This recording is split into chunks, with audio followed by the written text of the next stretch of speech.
ইন্নাল বাতিলা কানা যাহুকা। আমরা আমাদের বাংলাদেশের ইতিহাস সকলেই জানি।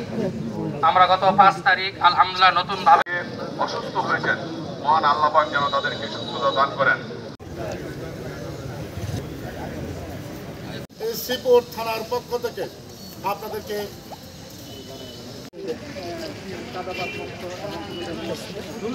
আপনারা জানেন, বৈষম্য বিরোধী ছাত্র আন্দোলনের প্রেক্ষাপটের পর অন্তর্বর্তীকালীন সরকারের যে আমাদের স্বরাষ্ট্র উপদেষ্টা মহোদয় ওনার নির্দেশক্রমে আমাদের আইজি স্যারের নির্দেশনায় আমাদের গাজীপুর জেলার মাননীয় পুলিশ সুপার মহোদয়ের যে আমাদের নির্দেশনা ছিল, সেই নির্দেশনার আলোকে আমরা আজকে গাজীপুর জেলার শ্রীপুর থানার পুলিশিং কার্যক্রম, যেটা নন অপারেশনাল যে কার্যক্রম, সেটা শুরু করেছি।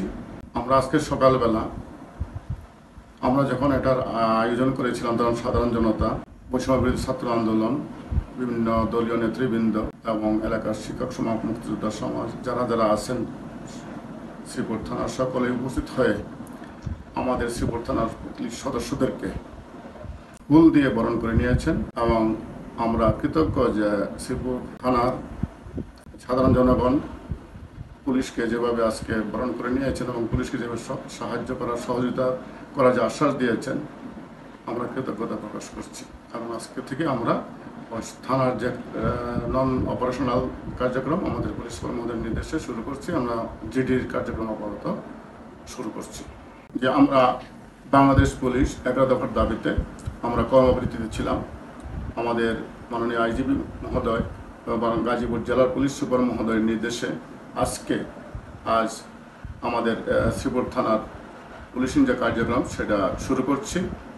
আমরা জানেন যে আমাদের পুলিশের মনোবল ভেঙে গিয়েছিল, সেই পুলিশ জনতার প্রয়োজনে ফিরে এসেছে। আমরা শ্রীপুরবাসীর প্রত্যেকটা নেতৃবৃন্দ, সাধারণ জনগণ এবং সর্বোপরি আপনাদের সাংবাদিক ভাইদেরকে অনুরোধ করব, আপনারা আমাদের শ্রীপুর পুলিশকে সহযোগিতা করবেন। আমরা যেন স্বাভাবিক কার্যক্রম এবং পুলিশের যে পেশাদারিত্ব বজায় রেখে কাজ করতে পারি, সেই দোয়া এবং সহযোগিতা চাচ্ছি।